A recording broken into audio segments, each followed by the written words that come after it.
بسم الله إن الحمد لله نحمده ونستعينه ونستغفره ونعوذ بالله من شرور أنفسنا ومن سيئات أعمالنا من يهده الله فلا مضل له ومن يضلل فلا هادي له وأشهد أن لا إله إلا الله وحده لا شريك له وأشهد أن محمدا عبده ورسوله إن شاء الله تعالى Peygamberimiz sallallahu aleyhi ve sellem'in ömür beyanından 6 sanak näme yer Peygamberimiz sallallahu aleyhi ve sellem nämeden başlapdyr we Peygamberimiz ve Mekke müşriklerinin arasındaki esasy dawa näme üstüne turupdyr. Tawhid näme Peygamberimiz sallallahu aleyhi ve sellem getiren dini näme müşriklerin tutan şirki küfrünün hakikaty näme şonu hat düşünmeklik üçin näme dipdir Muhammed Abdülvahhab rahimahullah sirattan Peygamberimizin ömür beyanının 6 sanak yerini getirdi. Birincisine allyk, ikincisi hem näme diye el-mawdu'u thani inni ikinci getirýän ýeri näme diye ennehu sallallahu aleyhi ve sellem lemma qama yunziruhum an'iş-şirki ve ya'muruhum bi ziddihi ve huve't-tawhid lem yakrahu zalika wastahsanuhu ve haddathu anfusahum bid-dukhul fihi ila an sarraha bi sabbi dinihim ve tejhil ulamaihim فحينئذ شمروا له ولأصحابه عن ساق العداوة. İkinci bilmelilerimiz näme diye? Haçanna Peygamberimiz sallallahu aleyhi ve sellem diye davada durdu diye, lemma qama diye. Davata durdu diye kavmini şirkten gorkudup, yani şirkten gorkun, şirkten ägelenin. Ve näme tersine de buyurup başlat diye olam tawhid, yani şirkten saplanan, şirkten gaydan adam yok mani suratda näme etmeli Allah'ın birlemene başlamalı. Bir vada diye näme adamlar şirk gowdal şununmy Allah ibadetde ikilik etmeliler bir Allah'ını birlemeli hajati bir Allah'dan soramali diye ne diye bir vada lem yakrahu zalika diye erbet görmediler diye ha wastahsanuhu belki de gaytam gowurdular diye hakikaten ama bir Allah diýmeli ve haddathu anfusahum bid-dukhul fihi hatta näme içini gurladan kan mollu diye şu Muhammed sallallahu aleyhi ve sellem'in näme çağıryan dawatyna giräýsem diýip. Yani şirki taşlap, Allah ikilik etmekligini taşlap, bir Allah'ını birlap başlatam, hajatlan bir Allah'dan sorasam diýip näme? Haddathu anfusahum içini gurladan kani, haddathu gurlatdylar anfusahum işlerini. Yani içini gurladan hem kan mollu diye bir duhul fihi. Yani şu dawata giräýsem, şu dawat kabul edäýsem diýip. İla an sarraha bi sabbi dinihim.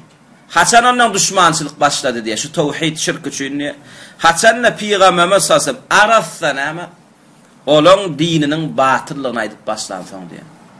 Ha ila an sarra haçanla sarih aýdan açan aýdyp başladı. Ha bisebbi dinin dinlerini biderek dip dinlerini söýüp başladı Peygamberimiz olan. Yani müşrik dine, kafir dinine söýmeli. Ve tejhil ulamaihim haçanla Peygamberimiz sallallahu sizin bu dininiz batıl. Bu dininiz biderek diýene näme diýdiler? Kâfirleri ulamalarını öňe tutdular. O bizim alimlerimiz ama şey dediler diýene Peygamberimiz näme diýdi? Sizin şu alimleriniz ama näme? Nadan idi. Sizin alimleriniz ama tawhidi erwet gorkodyp, size şirk rawasanyp, but parasçylyk şirk näme? Şirk parasçylygy, gawal parasçylygy ünneýän motor zinatlanýar motor sonra sizin alimleriniz ama zat bilen ak diýdi. Ana şu zatlardan soň dinlerine degip, olaň näme alimlerine Peygamberimiz sallallahu aleyhi ve sellem degip başlanýan soň näme etdiler? Fehine idana ondan şu wagtda näme şemmaru diye yeňlerini çermediler diye. Şemmaru yeňlerini çermediler Peygamberimiz we onuň ashablarynyň garşysyna. Ansaqil adawa diye näme düşmançylygyň yeňini çermediler. Haçan adam eline yeňini çermeden hemen düşünýär bir çyny bilen başlajak o. Ana olar şonda näme ondan bir tüýsek eýle-eýle gurrunjuklar zat ederdiler. Şunuň bir wada tawhide gelen şirkten gaýdyň diýene bir erwet gurrun saýmadylar. Emma haçanla Peygamberimiz sallallahu şu sizin etýän diniňiz hem näme? Sizin tutýan diniňiz hem şirk. Şu dinem batyl diýil. Ve şunu rawatlanan alimler hem nadan akmak zat bilen ak diýene beýmetdiler. Düşmançylygyň näme? Yeňin çermediler. Yani çynlary bilen ondan näme? Ellerinde näme güýçler, kuwatlary, hilelikleri, mekirlikleri, näme? Ýigrençleri, näme? Görüpçülükleri bolsa diye Peygamberimiň ashablaryny we Peygamberimiz sallallahu aleyhi ve sellem'in näme garşysyna başladylar diye. Edil şu adam oglanlar näme? Şu atky musulmanlaryň hali şu hali ala. Şunuňmy? Ödem gurrun berýän adamy gaýypdan gurrun berýän, ödümüz gören adamlar. Issenlik näme? Bir Türkmene de bir wada Allah'dan biýdin çöp başı gymyllanak diýsen näme diýemmedim o Allah'dan biýdin çöp başı näme gymyllamaya yeketek yaradan Allah yeketek ırzyk berýän Allah Allah Taala'dan soramollam hemme zatlar diýdim hemme kişi näme diýe o tasdiqlap başlaýar ondan sen ene şu atky etýäniň onda diýenlaryňa garşy çykýar sen özüň Allah'dan biýdin çöp başı gymyllama diýen yeketek yaradan Allah yeketek ırzyk berýän Allah Taala'dan näme dilesek Allah hemme zatlarymyzy näme bermeklige qadirden diýsen näme diýerler yok Allah qadir diýerlermi ya Allah Razzaq ya Allah yerin ýüzüni yeketek yaradan näme diýerlermi şuňa çenli näme hemme kişi o hemmesi molla näme hemme kişiden tasdiqlap oturýar o dogry aýtýan yo näme belli zat Allah Taala näme yeketek Halyk Allah Allah'dan çöp biýdin çöp başı gymyllamaya o näme hemme Allah'ın elinde Allah edeyni hemme edebilýär şu gurrun ondan sen näme şu gurrunla ondan näme diýenlaryna amal et onda sen etýänlaryň näme gyssananda Allah'dan gaýgydan çagyrýar yeketek Allah Razzaq diýen sözüňe ýem sen garşy çykýan şu wagt edilýän zatlar onda şirk şunun şu zatlardan bir saatlanmaly siziň mollaň müftiň ahunyň şu zatlara başlandyrýan bolsa onda olaram diniň hakykatyn bilmändirler Peygamberimiz sallallahu aleyhi ve sellem getiren zadynyň garşysyna dawat etýärler sen ondan näme başlaýar ondan näme başlaýar dawa jenjal başlaýar onu Wahhabi gurrun başlaýar Peygambere söýýär gurrun başlaýar emma ýankyda da girmen umumy şeýle gurulsa bir Allah sygynmaly adamlar bir Allah'dan dilemeli biri tuturup yok Allah sygynmalylar Allah'dan dilemeler diýen hemmesi näme ýüzlerini sallap o meselede kim dawa etdi diýip hiçsem dawadan emma gönümel onun hayatlaryna geçip başlayan şu wagtda tutup duran dinleyen zatlaryny näme tanqidlap başlayan molla diýen zatlarynyň näme batyl ýalňyşlardan tanqidlap başlayan bolan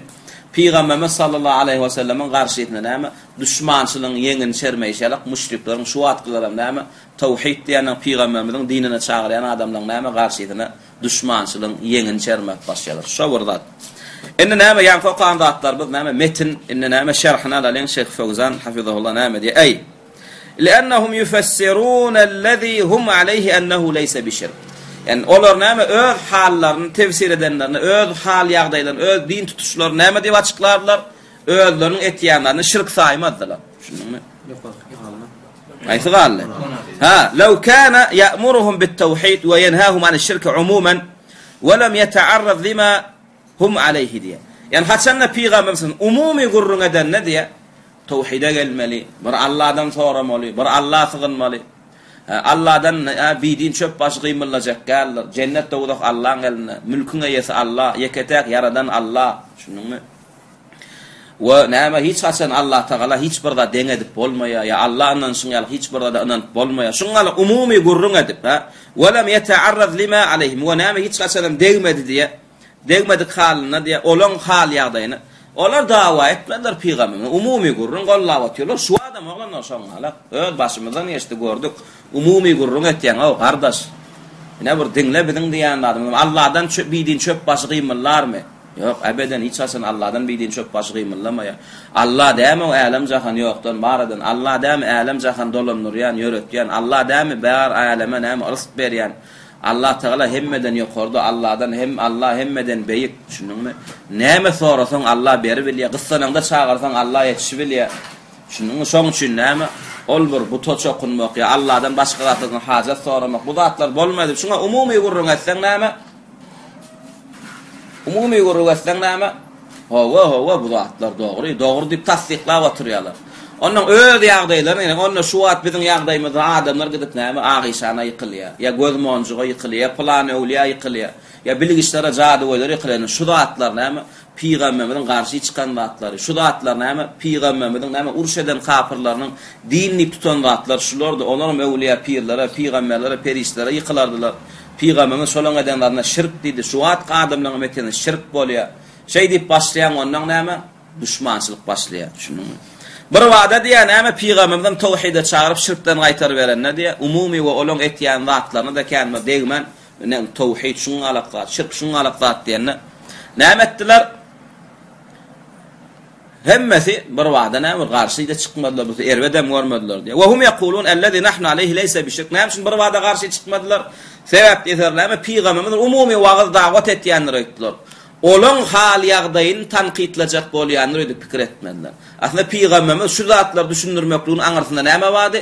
Siz pikirleniň indi men diýen zadymyň haýsysyna siz tawhidinna mi şirkinna?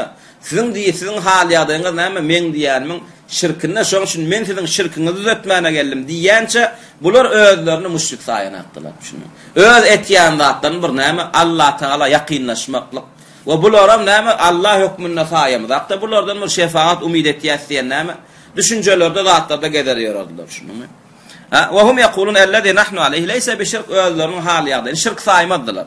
Ellezî nahnu aleyhi taqarruban ilallah bil awliya ve salihin. Öz hal ýagdaýlaryny özleriniň näme şirklerini zatlaryna näme diýip ýorgutlar bererdiler. Yani bizim şu wagtda etýän adamyz awliya salihinler bilen näme etýän gatnaşyşymyz taqarrub ilallah Allah ýakynlaşmaklyk diýerdiler. Yani awliya salihlara ýykylmak, olara sığınmak, olardan näme hajat sorup gyssananda olan atlaryny tutup olary çağırmaklyk, onan bir näme namaz okanýarlyk, ýa sadaka berenýarlyk, ýa bir hac edenýarlyk, bir ibadetin görnüşi saýardylar şunu. Wa nahnu la nushriku billah, biz Allah Taala näme bular şärik edemiz aga. Allah halk edenne yeru asmani bularam Allah kömekçi bolup durlar biz beýdiýemiz aga diýe. Ya Allah Taala ırzyk berende bulanam şu Allah'ın berýän ırskyndan paýy barmyş, bularam öz mülkünden beri bilýärmiş. Buňa zatlar biz diýemiz aga diýerler diýen şunuňmy? Allah şirk etmelerliğinde Allah'ın yaradanlygyny, Allah'ın näme razzaklygyny, mülkünni şunu şärik etmeklik diýip düşünýär. Yo. Olam şirk bolýar we ibadet diýilýänlerde şärik etseň hem şirk bolýar. ونحن لا نشرك بالله إنما هذا تقرب إلى الله وتوسل إليه diýerdiler diye. O biziň etýän adamymyz şirk däl, biziň etýän adamymyz ýakynlaşmak diýerdiler. Biz Allah ýakynlaşjak bolýar. We şular araçy tutup, şular tewessül tutup, şular üstü bilen näme Allah'ın ýanynda näme bir menzile edinesimiz gelýär, orna edesimiz gelýär, Allah özümiz söýdiresimiz gelýär. We şular bilen tewessül edip, şular araçy tutup näme şular üstü bilen şefaat edýärdiler diye. Öýleden hal ýagdaýlar näme şirk saýmadylar diye. Walaw anna ar-rasul iqtasara ala an-nahy an ash-shirk duna tafsil wa bayan lama i'taradu alayh li'annahum yarawna annahum ghayru mushrikin. Ve Peygamberimiz sallallahu aleyhi ve sellem näme haçanna çäklenen bolsa diye iqtasara da'watyn çäklendiren bolsa diye diňe şirk diýilýän zatdan gaýtar.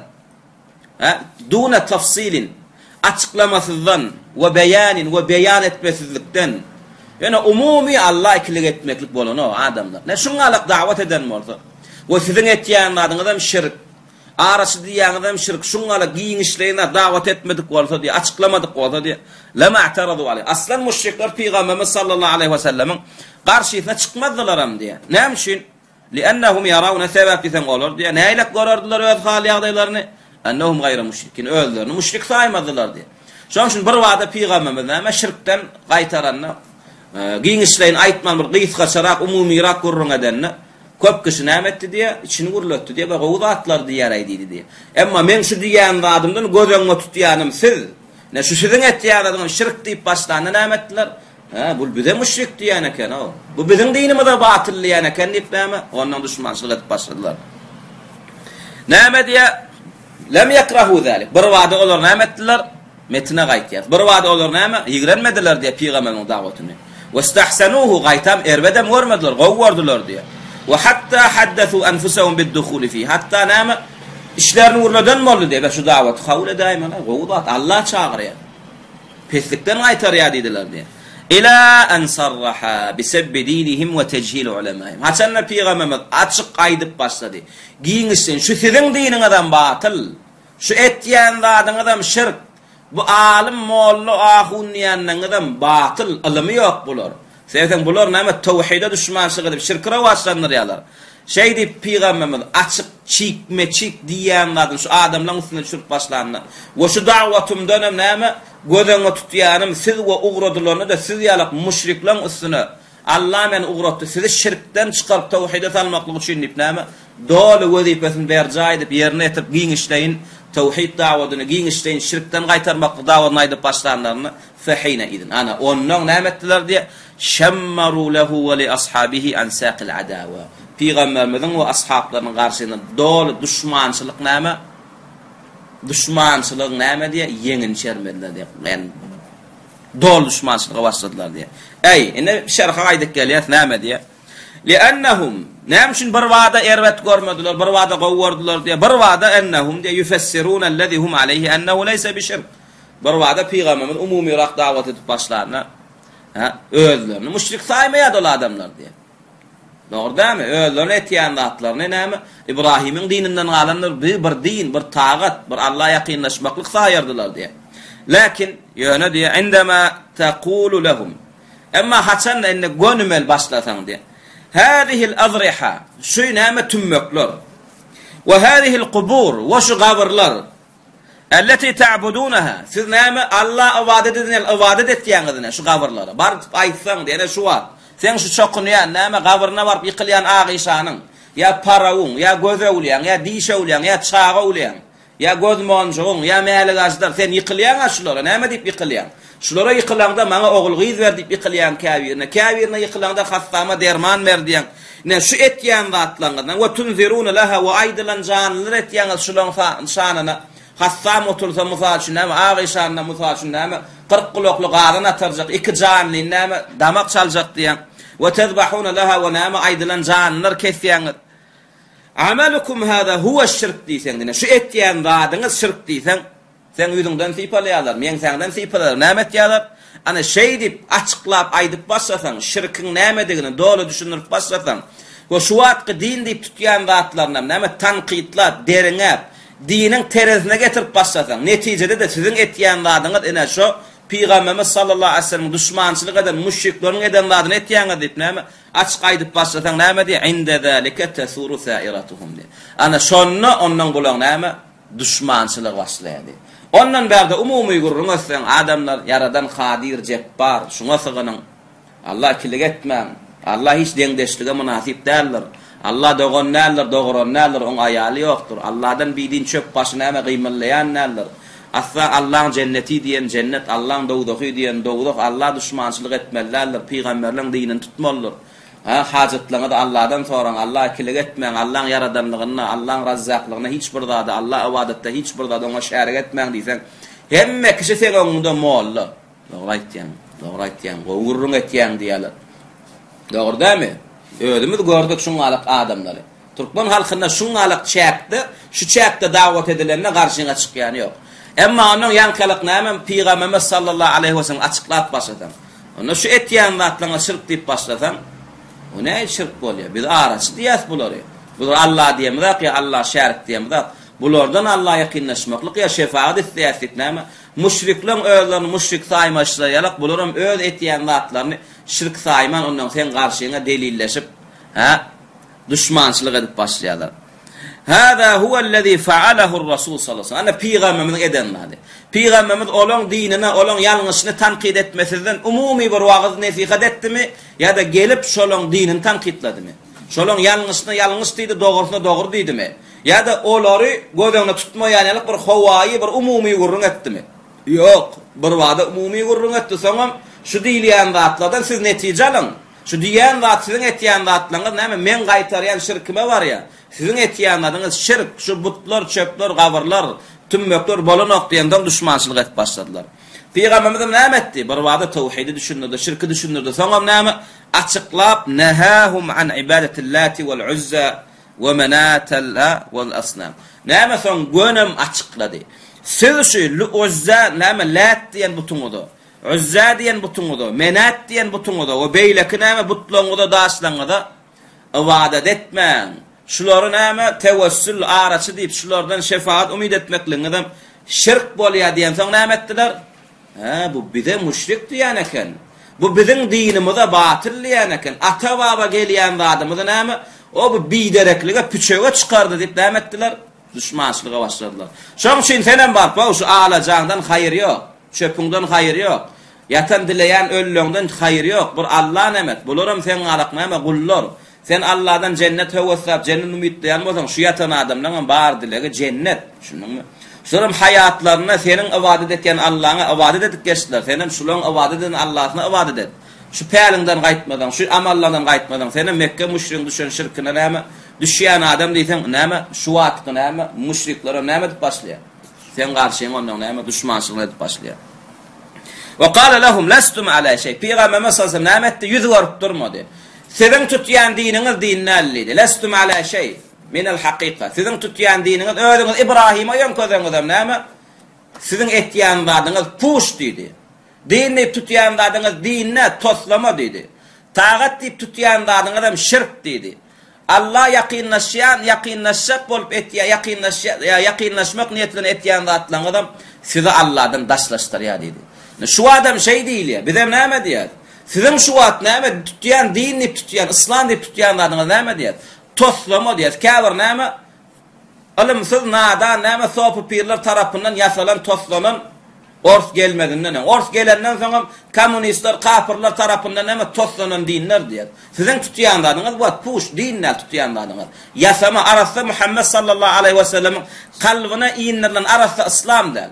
Uýan Kur'anyňyzda näme yalan diňe özüňizi ýönköýäňiz. Allah ýaqinlaşmaklyk isleýän näme ibadetleriniň usulyny Allah'dan daşlaşýaňyz. Sünnet diýip tutýanyňyz bidgat.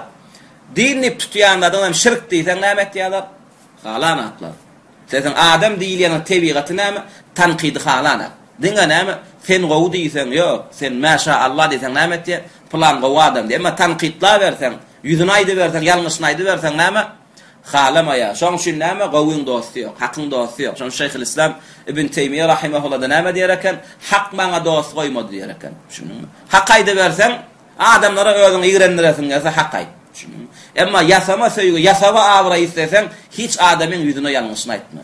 Emma Peygamberimiz sallallahu aleyhi ve sellem näme diýär? Musulmanyň näme diýär? Aýna sana ýüz görmek. Owadan bolsaň sen owadan ýüzüň görkä diýär. Sypatsyz bolsaň näme diýär? Sen sypatsyz ýüzüň görkä diýär. Sen hakykatyň görkä diýär. Ýöne aýnany ýigrenýänmi? Sypatsyzlara aýnany ýigrenýär. Şonunda aýna alýan. Şoň öňünden düzetjek bolýar o taýyn bu taýyny. Şunuňmy? Şoň alak musulman doganyň näme aýnany görüşiňi alak görmeli.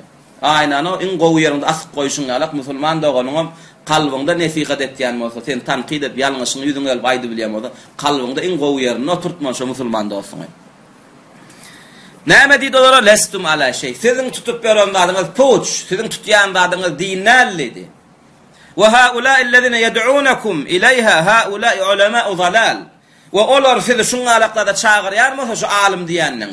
O Mekkan käwen töwerony dünämi müşrikleň alim, töre, beg diýen adamlar oturardy. Ediberin Muhammedin diýenden dinlemäň, şu siziň dininiz bek, şuňa gaýym bolun, sabr edin. Akidaňyzdan dänaýmaň diýerdiler. Ama adamlar näme? Ya Muhammed sen diýen zadyň biziň o ullamyz, ahun mollalarymyz gollanaga diýene Peygamberimiz sallallahu aleyhi ve sellem näme dedi? Onna olaram näme? Azaşan alimler dedi. Şolaram sizi şu zatda gedin diýädämi?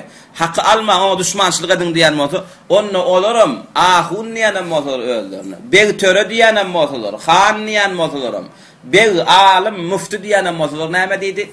Ha ulai näme dedi? Ulama'u zalal dedi. Olar azaşan alimler, batylyň alimleri, haqqa düşmançylyk etýän alimler dedi. فَحِينَمَا قَالَ لَهُمْ ذَلِكَ Haçanna odan näme dinine piçöge çykardy.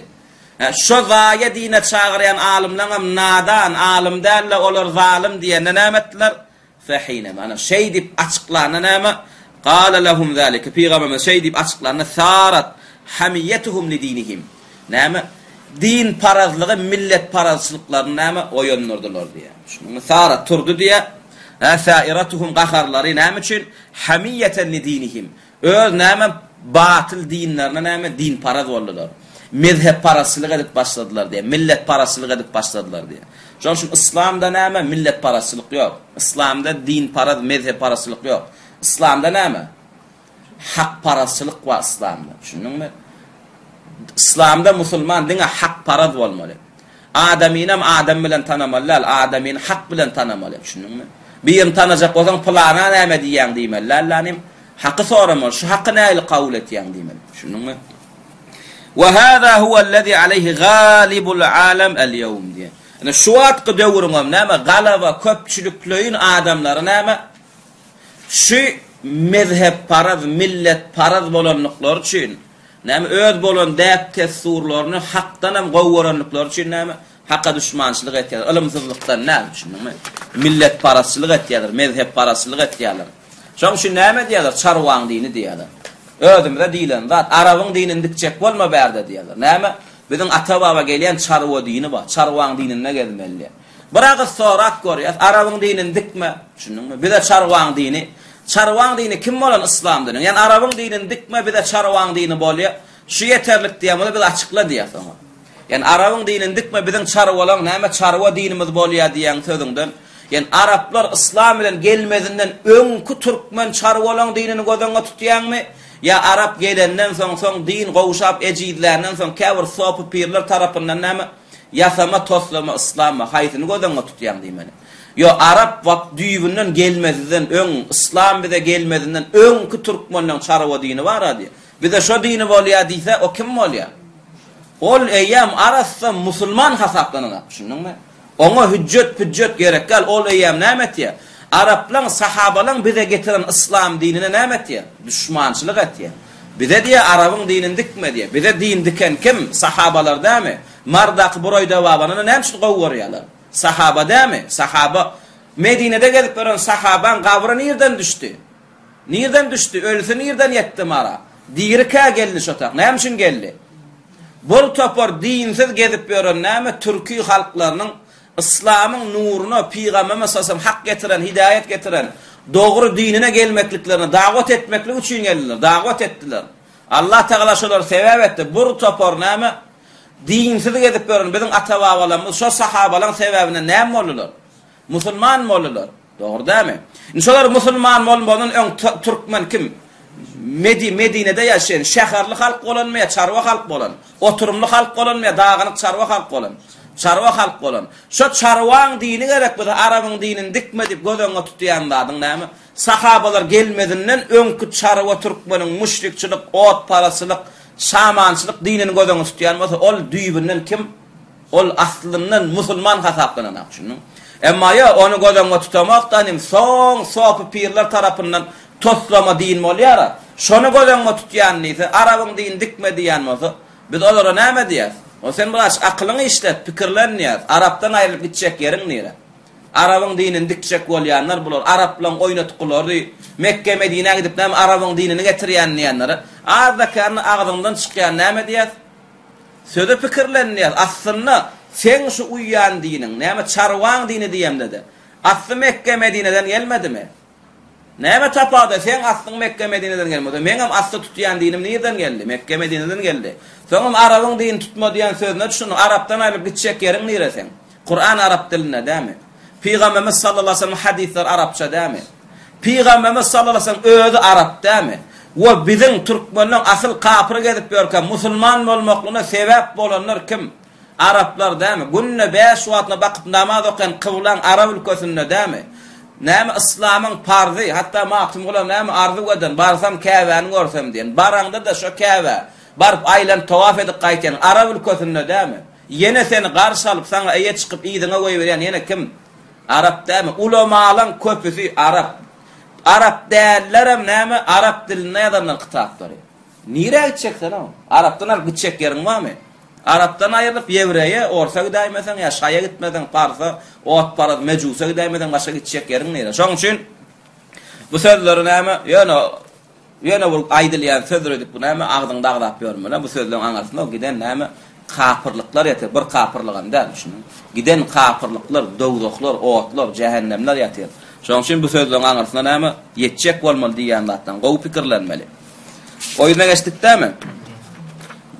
Näme diýen ýene metne gaýtýar. Wa qalu Peýgamberiň garşysyna çykdylar, düşmançylyk etdiler. Ve düşmançılığa iteren zat näme boldy bular? Dillerini aýtdylar. Seffaha ahlamana diýdiler.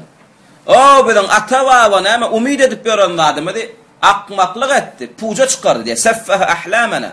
Arzu umidlanmady, hyýala urup goýberdi diýe. Seffaha ýani sefih akmak diýilýär.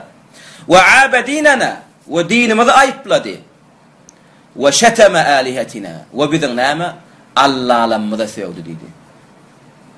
Näme ine biz Peygambere Muhammed Aleyhisselam'ın karşıyına näme düşmançylyk etmeklige iterenler şu diýdiler. Birinji seffaha ahlamana. Olar nämet ýadylar. Şolara ýakynlaşmaklyň üstüne Allah ýakynlaşmaklyk isleýärdiler, dogry dämi? We biz şolara arasy tutýar, şolaryň üstünden şefaat isleýärdi. Peýgamberime gelip näme diýdi? Bu eden arzu ümitleňiň bary näme diýdi? Puş diýdi. Siz bulaňyzsyň Allaha ýakynlaşak bolýan bolsaňyz şu etmekliňiz şirk gaýtamsyz Allahdan daşlaşýaňyz dedi. Näme siziň arzu eden hyýallaryňyz puş dedi. Ve abedinina ve dininize da dinimizem ayıpladı. Bu dinimizem İbrahim'in dini değil. Sizin bu dininiz müşrikçilik, butparaz dini, zaya dinimizem dinimizi ayıpladı. Ve şeteme alihetine. Bulanızdan hayır ziyan yok dedi Peygamberimiz. Eliniz bilen yasadınız da bu daşları. Şuraya bir tokka yatan surasız daştı. Şu Adam suratına gelmekliğine de näme siz sebep boldunuz. Siz şuna keşif vermedik bolsaňyz, ayap awadanlap, atyrlap zat edip şu gowy ýerde goýmadyk bolsaňyz, et kuş syjak ýerde o çöllöbeýe wana ýatjak daşdy. Bu zatlardan size haýram ýok, peýda da ýok dedi. Şu näme diýdiler? Söwmek saýdylar. Biziň Allah'lamyza söwýär diýdiler diýdi. Şu adam bize näme diýip töhmet atýarlar? Wahabiler peýgambere söwýär diýerler. Näde söwýär diýseňiz, peýgamberden dilemek bolanyk, ondan haýır peýda ýok diýerler o diýer. Onda Peygamberimiz sallallahu aleyhi ve sellem İsa çokunyanlara näme dedi? İsa da siz ýalap, kul İsa'dan hayır ziyan yok. Siz şirk edip näme? Şirk etseňiz, şu şefaat etýänem bolsa näme? Allah Taala size şefaat etdirmek diýenne. Peygamberimiz İsa söýdi bolýarmy? Şoň üçin Habaşa gitdi, bir sahabalar hicret edenler. Müşrikler baranda näme diýdiler Nejaşa? Bular sen Peygamber diýen İsa var, İsa söýýär bular dedi. Olam gahar gelip sahabalar çağırıp näme dedi? Siz bular İsa söýýär diýdi. Siz İsa söýýäňizmi diýenne sahabalar biz İsa söýýärmiz ýok ýa Nejaşi diýdiler. Bize Peygamberimiz İsa barada näme habar berermiz? Şoňa itiqad etýär, iman etýär sene Nejaşi näme diýdi? Sizin peýgamberiňiz, sizin Kur'anyňyz İsa barada guruladymy diýdi. Hawa diýenne aýt näme diýenne. Şonu aýdyp berdiler. İsa da näme peýgamberdi. Atçasız bir eneden molly, şunuňmy? Wa bir Allah'ın birligine çağırdy. Erbet zatlardan gaýtardy, şirkden gaýtardy. Ne bizim şey diýip itiqad etdik. İsa ilahem diýmedik. İsa Allah'ın oğlum diýmedik. Ol Allah'dan biýdin hayır berip ýa şer götürüp bilýär. Bu zatlarym diýmedik. İsa'ny peýgambere näle itiqad etmeli bolsa İsa'nın şoňalyk bir peýgamber Allah'ın näme hak wezifesini, peýgamberlik wezifesini borjyny dol ýerine ýetiren bir adam, wezifesini ýerine ýetiren soňam näme? Kafirler on hakkını kabul etmediler, düşmançılık ettiler, öldürecek bollar. Şeydem Allah öyle yanına götürdü diyelerine Necaşi näme etdi? Ağladı. Ağlap näme dedi? Wallahi sizin aydan dadınız İncil'le habar verilen zattan bir harf artmadım, kemelmedim dedi. Şu diyen zatların sahabalar, müşrikler näme saýdylar? İsa peýgambere söýmek saýdylar. Şu adam atylýan töhmet Muhammed sallallahu aleyhi ve sellemi Allah derejesine galdyrman, Peygamberimiz sallallahu aleyhi ve sellem öýde näme diýip geçdi? Innema ana abdun faqulu abdullahi ve rasuluhu. Menem gul, maňa gullyň, meni ilahlik, hudaýlyk derejesine ýetirmän. Bar haýryňyzy näme Allah'dan soraň, bar umydyňyzy Allah'dan edin diýe. Şoň üçin peýgamberiň sünnetini tut. Peýgamberiň näme sünnetini tutup Allah'a ýakynlaşak bol. Peýgamberiň etdiýen zatlaryny edip Allah'a ýakynlaşak bol. Peýgamberiň gaýt diýen zatlaryny gaýdyp Allah'a ýakynlaşak bol. Olam sen alaq adam ölüden hayır yok. İstese sana hayır getirip ya istese sen ondan diläniň üçin senden bir bela beter gaýtaryp bilenak. On ödem näme Allah'ın rahmetine me taşdiýan we näme diýerler? Bu açıklanakdan ýok, olar näme? Peýgambere söýýärler olar diýär. Olar öwliýa salyhlary söýýärler o diýerler. Ondan nadan adam, bilmeýän adam sen agdyňdan şuň alaq zatlar eşitmese, peýgambere söýýän adamy musulman saýyp bilerim bir kişi. Hiç kim peýgambere söýýän adamy musulman saýmaýar. Bizem şey diýer, peýgambere söýýän adam musulman näl? Şoň şunu ol bir Şamda bir sopy musulman bolýar. Gurrun berende näde musulman bolan şunu näme diýer? Pirim näme diýdi? Plan ýerde Wahabi wa şonu öldüren jenneti diýdi. Ondan ýanky näme diýer? O Wahabi näme diýende peýgambere söýýär diýdi. Ondan ýanky näme diýer? Menem jennet gözläp beren adam diýer. Salgy beriň öldürsem gön jennete girsem jennet bolýan bolsa diýdi. Salgysyny ýerde diýende plan mesçitde jumga imam diýdiler diýer. Hey jumga imam bilen kafirlik deňgeliplermi? Ondan geň al, o näle o jumga imam bolýar peýgambere söýýär. Ya olar Wahab baramsan görersiň diýdi. Ya bardım näme etdi diýe ýanky imam. Wagt etdi diýe, go nesihat etdi diýe. Eň soňunda näme diýdi? Peýgamber söýmedik musulman däl diýdi. In gapma garşylykda olara söýýär diýip goýberdiler peýgambere. Bulam on gulagyndan näme näşdi? Peýgamber söýmeýän musulman näli? Gapma garşy gelýär, aýdylan maglumat bilen bu agdyndan çykýanlar. Gapma garşy gelýär bolyn. Yankı bu näle go diýe. Bu peýgambere söýdi diýe, bulam peýgamber söýmedik musulmanam däl diýe. Yani onda da birinji şeytani pikirlen gelen soň näme diýe?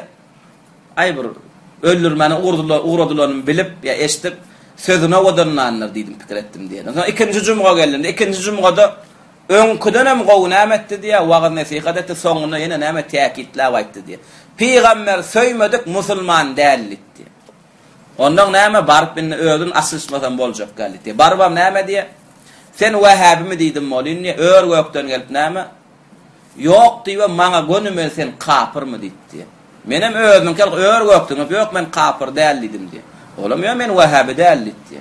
Onda sana peýgamber söýýän diýdiler, eýdiýän diýdiler. Senem peýgamber söýmeýän näme? Musulmanam dälli oturýarsyň. O ne aylap bolýady? Sen näme bilýän Wahhabiler bar dedi. Olam istat bilemek, döne sen öldürüp cennete girmene gelen adam menlik diye. Wahhabiler o da gıýtgaça düşündiren onu peýgambere söýýär diýip düşündirdiler diye. A senem sere daima bir näme ulama adam ýalyk diye. Peýgamber söýmeýänem näme? Musulmannal kafir diýip dursun diye. Hiç sademeden ýan galyp näme diye. Usul-u thalathan beriye barakho diye. Danat yança gutordum diye. Ve şu yazıcıyını ne bu Vahhabiden amartık söyledim diye. Yazıcısı kim? Muhammed Abdul Vahhab. Ertesem kitab-ı tevhid beriye. Şeydi ve nâmet ya dine geliyor. Tevhide geliyor. Peygamberin dininin näme hakikatini biliyor. Şol üçün adamda akıl bolsa diýilýän töhmetlere näme inanyp oň uğruna gidip bermeli. Gelip soraýmaly biragat.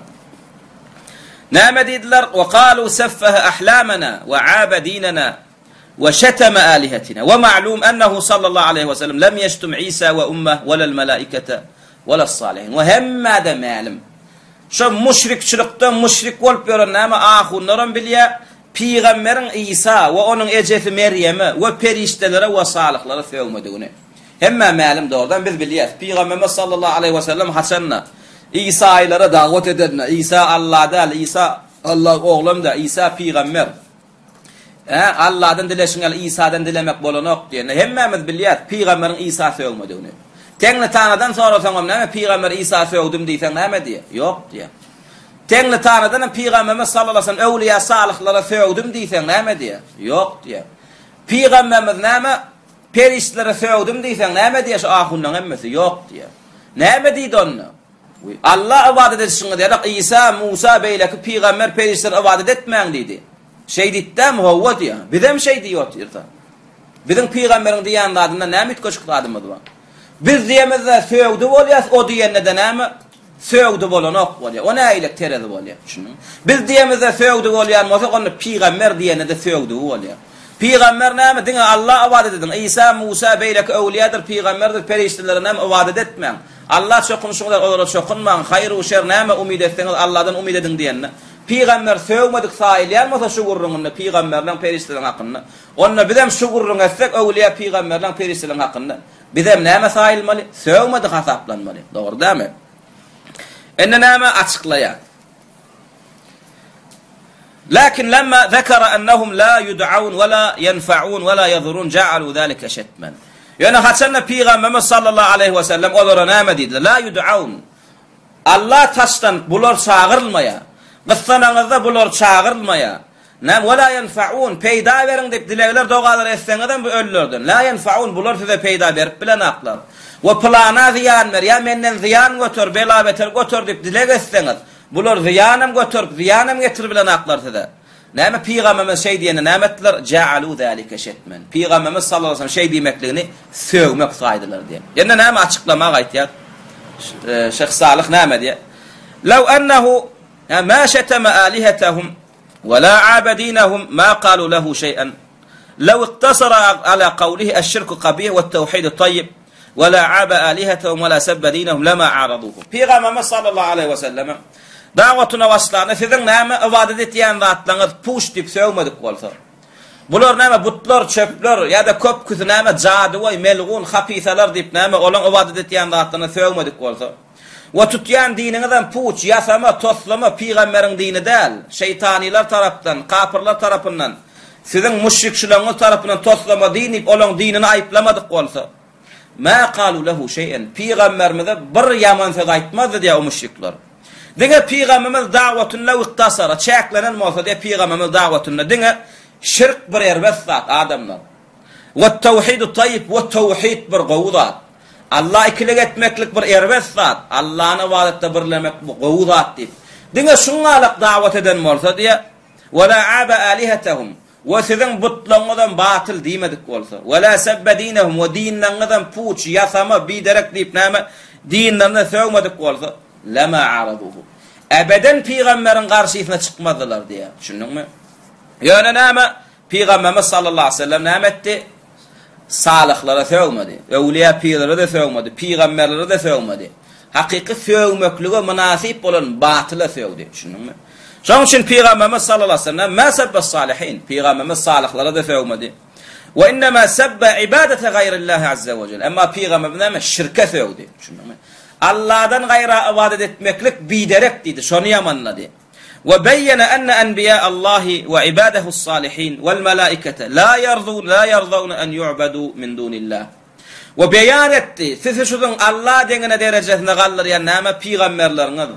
Ve näme şefaattir, hayırlar umid edip kıssadanızda çağırayan salih kullar, evliyalar, pirler. Ve perişteler näme la yarzun hiç razı bolana şulan birem näme özlerinin Allah bilen bile den derecede näme ibadet edilmekliklerini. Siz bulan razı olmayan zatlar näme üçün etdiňiz? Diňe şu zady beyan etdi Peygamberimiz. Ýöne bular bu hak beyan näme diýip saýdylar? Sövmeklik diýip saýdylar. Lemma qala inna İsa Allah la yenfa ve la yedur. Peygamberimiz näme dedi?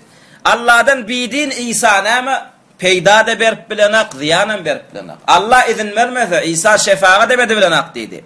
Ve innel melaike edil ayni periştelerim şoňalyk la tenfa.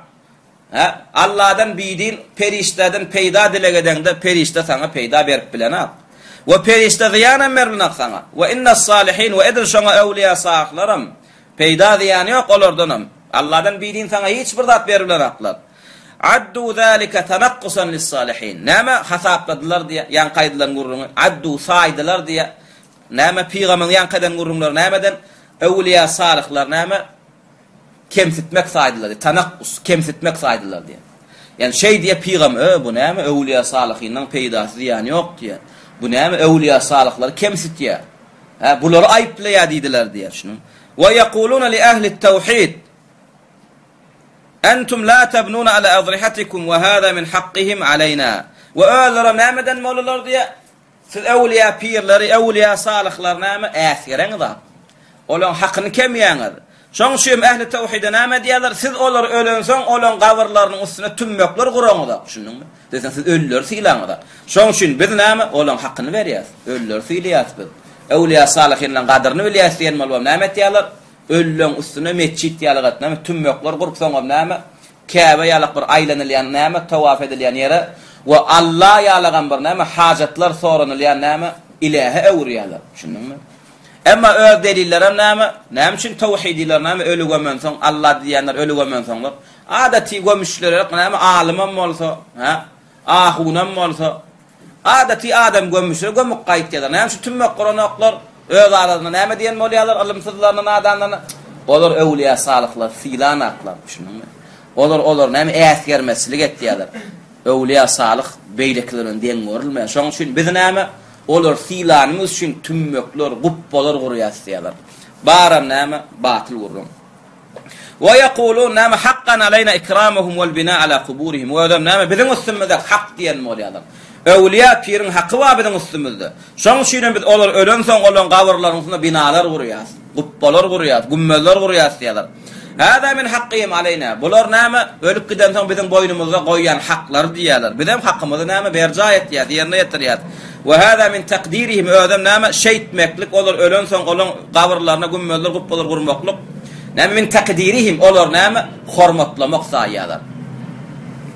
وعندما نتوسل بهم إلى الله وحسن بالأولر آرستمزد diye Allah bilen aramızda diye hada min taqdirihim ve ta'zimihim olar hormatlanmız üçin taqdimlamız üçin näme arstunyas diye näme olar arstunmak bir olary näme söýmekligimiň bir silamaklygynyň alamaty diýerler biz olara ilahem diýemizda biz olara hudaýym diýemizda diýip näme öz etýän zatlaryny owadanýarlar.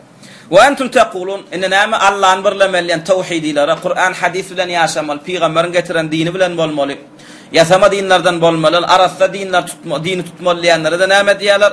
Siz bize hada batil diýäňiz. Bu etýän zadyňyz batil diýäňiz. Ve ya'tabiruna hada shatman ve sabban lahum.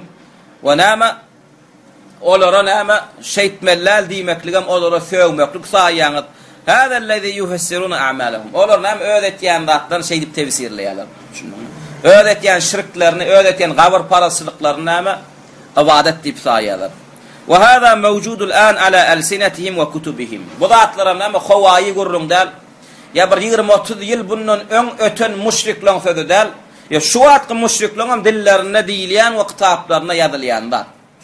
Olara öwliýa pir sileýämiş, bizem silamy takmış. Enne bir gadal görelýär. Hakykatdan jedel etdik utulluk näme bir öwliýa pir ölensoň gabrynyň üstüne gömmez dükmek näme silamak diýip alaly. Dogry dämi? Jedel etdik utulluk.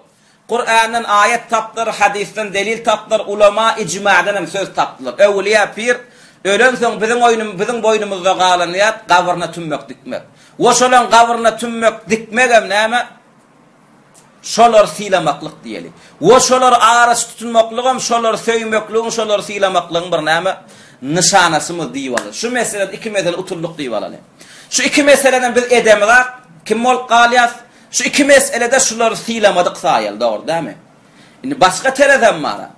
Öwliýa pir silamaklyk diňe gabryna tümmek dikmekmi we olar diňe Allah bilen araňda arasy tutunmakmy? Ya bundan başga zatlarym etmeklik öwliýa pir silamaklyk mı?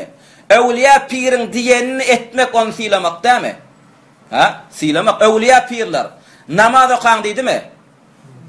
Enne biz öwret, biz hem öz sila hormatymyzy aýtdyk. Öwliýa pirler namaz okan diýdi. Sen öwliýa pirin peýgamberleň diýenini etmek silamak dämi? Enne biz näme terediňden tutýar. Diňe şu iki zady etmek diýip biz söýýär silamaya diýmeni. Biz hem öwliýa pirler babyny bawatyny etýän zatlar mulayt. Peýgamberler öwliýa pirleň diýenini etmeklik silamaklyk bolsa biz näme? Şular silarymyz üçin näme etýär? Diýenini etýär. Olaň iň esas diýen zatlar näme? Bir Allah sygynyň diýdimi, diýmedi? Allah sygyny ýat. Peýgamberimiz näme diýdi? Ubudullaha we la tuşriku bihi şeý'a. Bir Allah ibadet edin, ona hiç bir zat näme, hiç bir zatda şerik etmeň diýdi. Biz edemi da, dogry näme? Sopallaýar näme diýär? Ibadet bilmeýän şeytana iller, müň ýyl näme itaat etse barysy ýellir diýär. Aqtiqat bilmeýän näme? Aqida bilmeýän şeytana iller diýär. Biz aqidany öwrenýäs. Diýen etdigmi, etmedikmi? Aqida bilmeýän müň ýyl ibadet etse de näme diýär? Şeytana iller diýär. Şoň üçin biz näme ibadetimizi şeytana il bolmajak bolup kim etýär? Allah üçin etýär. Tayyib, Allah ibadet etýär. Öwliýa pirler, salihin, hatta agyşanal kim al? 5 wagt namaz okan diýdimi? O koyas makamına, o koyas. Zekat berin dedi mi? Zekat beriyat. Hac edin dedi mi? Hac etiyat. Zina etmeyen dedi mi? Zina edemida. Arak içmeyen dedi. Arak içemida. Sütxorluk etmeyen dedi. Sütxorluk edemida. Musulman yamanlaman dedi. Musulman yamanlamada. Kur'an hadis gayim tutun dedi. Gayim tutuyat. Sakal koy verin dedi erkeklere. Sakal koy veriyorsun, koy veremida. Koy veriyorsun. Namusuna bek bolun. Ayal gıydılanızı örtün dedi. Örtüyat mı örtemida? Örtüyat. Kapır yigrenin dedi, yigreniyat mı yigrenimida? Musulman doğanımız söyün dedi, söyyat mı söyyamida? Hemme diýilenlerden etýäs gerem, etýäs. Hemme gaýtaranlardan gaýtýäs gerem, gaýtýäs. Ine diň olan ygtykadyndan näme zat edemek atmyşyk? Tümmek guramyz okmuşyk we arys tutunamyz ok. Diň iki tanjaklardan etmenler. Ine olar näme? Silaýanlardan alyl. Olar silakdyrlar we öwliýa pirler ölen soňam haklaryny berja edipdirler iki zatda. Tümmek gurupdyrlar we arys tutunupdyrlar. Hananna beýle kızatlar. Namaz yok. Zekat yok. Roza yok. İğnine su almak yok. Doğru değil mi? 5 wagt namaz yok. Hac yok. Kapır yigrenmek yok. Musulman söymek yok. Musulmanın erkeği sakallı sarmıklı. Musulmanın näme talap edişinde layık yaşana. Deyyus, arı yok, namusu yok. Ayal gıydı gelinler näme? Toyda da hatta bir topor bolol bolguzu näme wejarasının içinde yarım yalangaz tans ettirýärler. Aýdym aýtdyrýarlar. Bu da atladın gaydanaklar, doğru değil mi? Zinadan gaydanaklar, sütxorluktan gaydanaklar. Kur'an hadis isen yüzünü çıt diýerler. Kimde kim gaytan Kur'an hadis ise bilin şu Vehhabidir diýerler.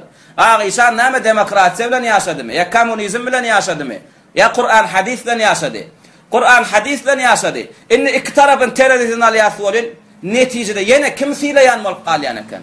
Biz silaýas bolup galýan eken. Olar diňe şu iki zatdan başga hiç zat edenaklar. Ağişanın gavuruna var, kaza namaz etýärler. Bir wagt namazlaryny okanaklar. Ağişana barıp, Ağişan gelin men gavurumda geraýyn çekin diýdimi? Ya men gavurumda gelin tirek satyn ya da sivdaniýe geçirip, kun tüçülük edip zina edin diýdimi? Hani öwliýa pir silamaklyk, öwliýa pir depelemekden bu zatlar.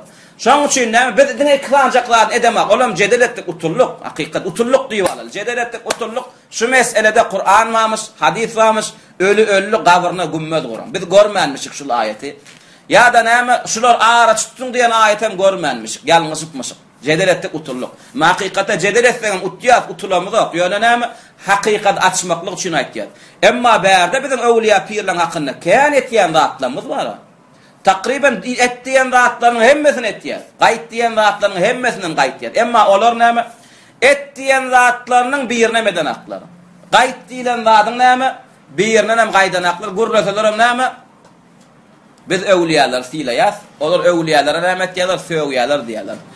Ol rahatlan bar näme? Dine haqi gizlep batılı näme? Zinetlemek. Töhmet bilen adamdan näme? Haka gelmeklik üçin näme gelmesizlik üçin öňünde böwet bolmak, sebäp bolmak. Bu zatlaryň hemmesi näme? Şeytani adamdan etýän zatlary. Tayyib. Näme iza arafta hada arafta anna al-insan la yastaqimu lahu islam walau wahhada Allah wa taraka ash-shirk illa bi'adawati al-mushrikeen wa at-tasrih lahum bil-adawati wal-bughd kama qala ta'ala لا تجد قوما يؤمنون بالله واليوم الآخر يوادون من حاد الله ورسوله diye. Mücadelen 20. ayeti. Inni eğer sen şu da bilsen düşünsen diye. Şu bilmeli düşünmeli adam näme? Qiyis qaça tawhidin qowdugun aýdyp qiyis qaça da şirk ýerbet diýmeklik ýetenaken näme? Düşmançylyk etmeleken, batyllygyny aýtmeleken şirkin, butparasçylygyň, gawr parasçylygyň, öwliýa parasçylygyň näme? Müşrikçiligini aýtmaleken, beýan etmeleken. Ve şu zatlar näme? Şu şirki, butparasçylyk, weli parasçylyk, gawr parasçylyk etmeklige näme? Ýigrenmeleken, we eşgär etmeleken ýigrenjiňi. Şu zady kabul etmeýän, şu zady şirke düşmançylyk etýänleňem näme? Eşgär etmeleken. Şu zady bilen bolsaň diýe. Nerden bildik şu zady? Peýgamberiň eden dagwatyndan bildik. Peýgamberimiz te düşmançylygyny açyklaýança, aydınlayansa dava vardı mı aralarında? Dava yoktu. Inne näme haçan dava başladı? Haçan Rasulullah näme İbrahim aleyhisselamın aýdyşy men sizden pek sizin etýän badyňyz batyl. Şunlara warışlanýan alimlerim näme? Adan alimler, adaşan alimler we sizin etýäniň şirk diýip näme açyk aýdan soň, ýigrenýänligini aýdan soň, pekligini şu zatlardan peklenýänligini aýdan soň düşmançylyk başlady. Şoň üçin sen hem şu zatlar bilen bolsaň diýe. Ennel insan la yastaqimu lahu insan. Özüne musulman diyen bir adamynyň islamy dogry bolmaýady. La yastaqim. İslamy dogry bolmaýady. Özüne men musulman diyen musulmanyň ya özüne islama ýönken bir adamynyň islamy la yastaqim. İslamy dogry bolmaýady. Allah'ını birlese de, şirki taşlasa da, te müşriklerim ýigrenýänligini, şolaňam batyllygyny näme dille aýtýança, eşgär etýänça diýär. Şunu sen dolu musulmançylygyň gaýym bolmaklygy üçin, musulmançylygyň dogry bolmaklygy üçin näme? Diňe Allah'ny birlendigiň we özüň diňe özüň şirk etmeýänligiň ýetenaken.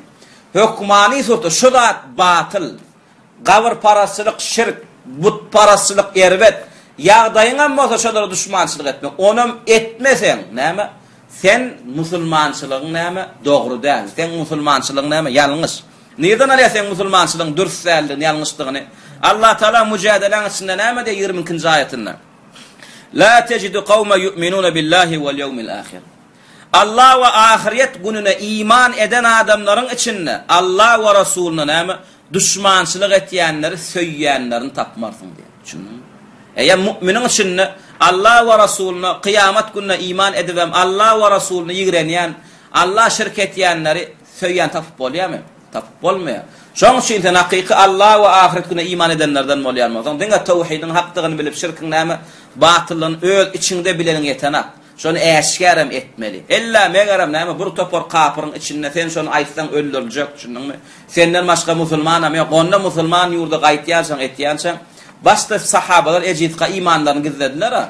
Oňalyka da imanyny gizlesen bolýar. Olan bir maslaha üçin, peýda bolanlyk üçin, ýa şonu aýdanda ziyan geljekligi üçin, ona ýen peýda ziyan babyndan ýa gizlemeli. Emma sen o musulman ýurdunyň içinde gelip ýörsiň. Ähli tawhidiň içinde gelip ýörsiň. Saňa näme? Gizlemeklige bir dini sebäp ýok. Onda da öňüň näme etýän? Kafir, müşrik diýen ak, goşaňa düşmançylygyny, ýigrenýänligini hem eşgär eden ak, Sana biz musulman deyip bilemiz. Näme üçin Allah Taala oňalyk musulman yok diýdi. Şunuňmy? Allah we ahiretine ananyp Allah we Rasuluna näme düşmançylyk etýänleri söýýän ýa olara düşmançylygyny näme äşgär etmeýän mümin yok diýdi. Enne şerha aýdyk gelýär näme diýär? Hunaka men yentasibuna lid-da'wati wal-ilm diýär. Yani hunaka en onna bunno diýär özüne näme ilma da'wata ýönkeýän adamlar bar diýär. Gurulsaň bizem ilmimiz bar, bizem bilýäs. Diňe sen bilen akballym diýär. Şunu. Bizem da'watçy, bizem şu peýgamberiň näme dinine da'wat etjek diýip näme özüne ilma da'wata näme ýönkeýän adamlar bar diýär onna bunno.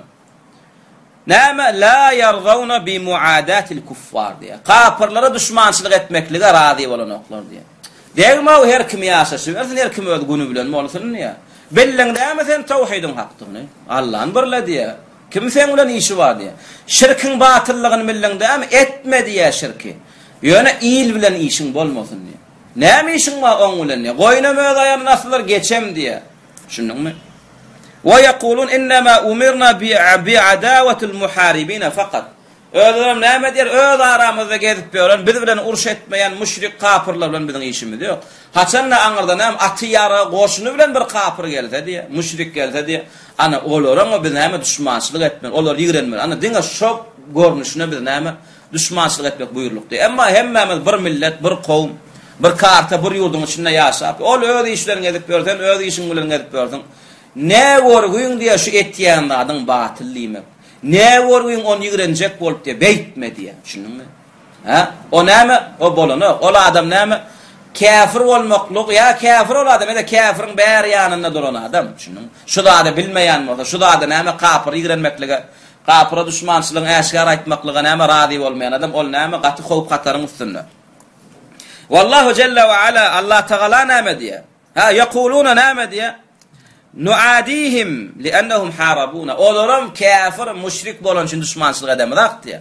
Olaram biziň üstümizde urşygylan edip gelenligi üçin düşmançylyk gylan etýär. Näme üçin li'annahu akhadhu awtanana, täzem olar biziň watanlarymyzy aldylar. Biz koloniýa dywallar diýär. Amma an nuadiyahum min ajli dinihim fala nuadihim. Emma olar diýär, şu tutýan dinler üçin düşmançylyk etmeli bolýar, onu etmez. Ol adam kafir. Näçe Allah'ın ibadette birleýän bolsa, näçe müşrik, näme şirki ýigrenýän bolsa, şunuňmy? Diňe uruş etýän kafir ýigrenmeli, olam uruş etýän üçin ýigrenmeli. Şunuň. Emma uruş etmese olar näme batyl hristiýan dinine gelip ýör, ýewrey dinine gelip ýör, müşrikçilikde gelip ýör. Tutýan dini üçin ýigrenç bolmalyýan bolsa, ol adama kafir diýär. Ol musulman näl. Deň Allah Taala näme diýdi? La tejidu qauman yu'minuna billahi wal yawmil ahir yuwadduna man hadda Allaha wa rasulahu dedi. Allah ve ahiret gününe iman edenlerin içinden näme Allah ve Rasuluna düşmançylyk edenler näme söýýän, olara düşmançylyk etmeýän, tapmaýan dedi. Düşündiňmi? Eýäminde bu gelip näme şey diýän bolsa biz näme diýär? Sen kafir diýär. Te şolong etýän wady batyl, şu dinleri müşrikçilik batyl bolan üçin, dini üçin hem sen ýigrenmeli. Emma men dini üçin ýigrenbiljek galýsan, sen aňarsa näme? Onu olan bir bolaýmal zat, dogrudan bir nesibesi, hakdan bir paý bar zat hasaplayan olam. Eýem näme? Sen Allah we Rasuluň garşysyna gidilýän dini sen näme diýip atýarsyň? Eýem ýuwup ýalmak atýarsyň. Olar ýigrenýänden garşysyna çykyp olar ýalgary atýarsyň. Eýem sen kafir, kalbyňda sen iman oturmandan. Näme diýär? Allah Taala والله جل وعلا يقول لا تجد قوما يؤمنون بالله واليوم الآخر يوادون من حاد الله ورسوله ولو كانوا آباءهم أو أبناءهم أو إخوانهم أو عشيرتهم مجادلة غير ممكن زايد نعم ديا o Allah ve Resulüne düşmançylyk etýän ýa olan qaqalary bolsun, dogonlary bolsun, tireleri bolsun, ogullary bolsun. Allah ve ahiret gününe iman eden adam diye şolar düşmançylyk etse de Allah ve Resulüne söýmeýärler diye. Şundyňmy?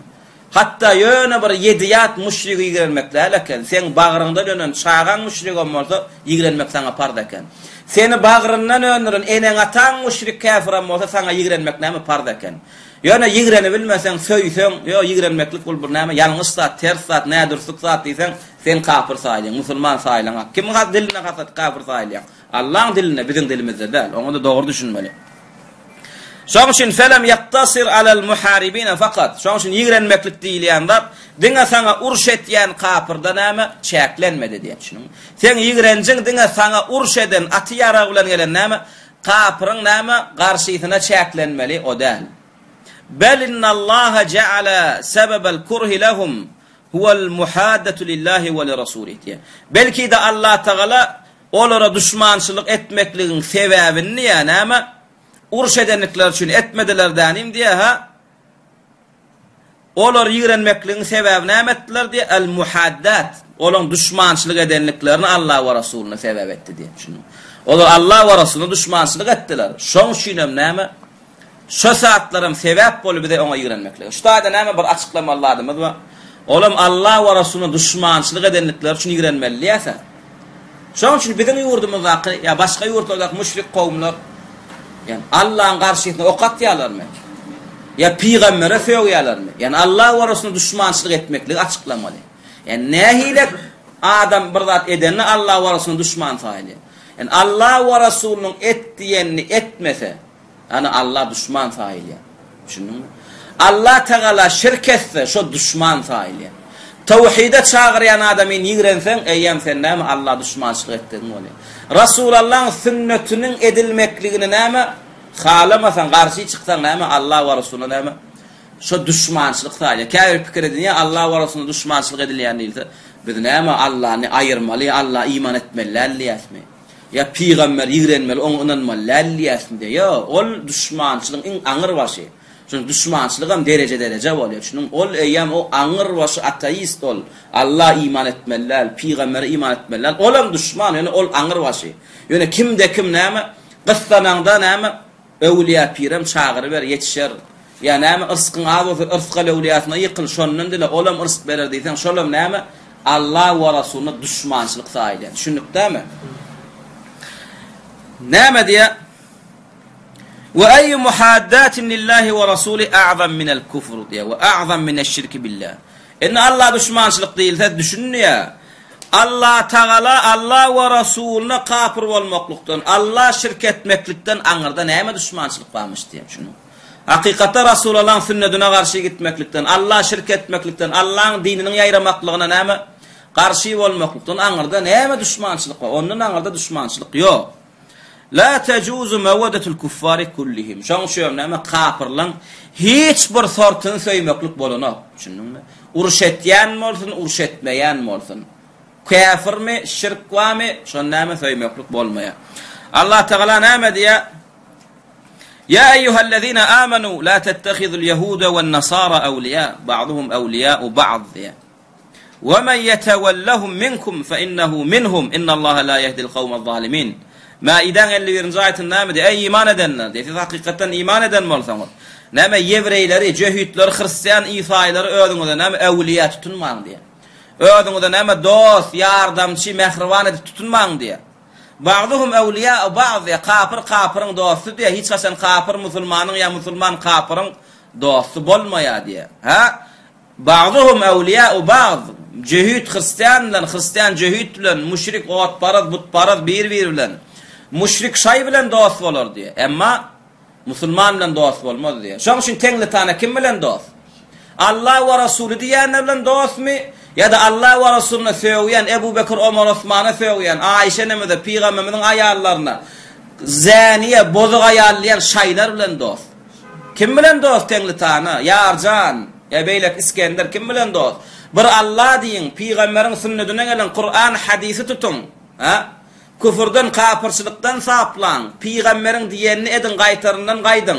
Şey diýenlerin dostmy ya da Ebu Bekir, Ömer, Osmana kafir diýen şaýlar bilen. Kim bilen dost? Şaý bilen dost. Şoň üçin näme? Hiç gaçan musulman kafir dost tutunmaýar. Şoň üçin Allah Taala näme diýär? Ya eyyuhellezina amanu, ey iman edenler, la tettehizu tutunmaňyz. Jöhütler, İsaýlar äwliýa özüňizde dost edip. Näme üçin? Olar hiç gaçan siz bilen dost bolmaýar. Ba'duhum awliya we ba'd. Ol kafir bilen dost bolar diýär. Ýöne biz bilen bir ýagdaýda dost boljak ýer we kafirin. Olam haçan welen tarza ankal yahudu wan nasara näme diýdi?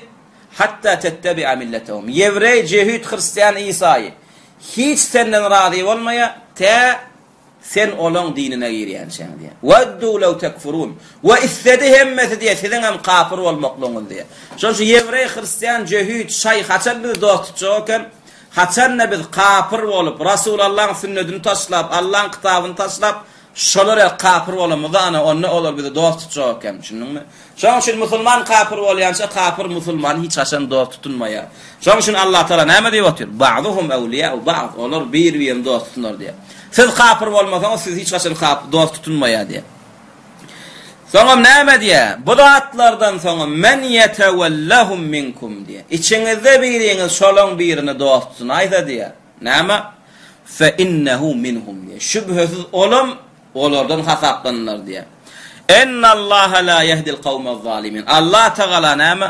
Zalim kavma, kafir kavma hiç haçan hak hidayet ýoluny bermeýär diýär. Şunukdamy?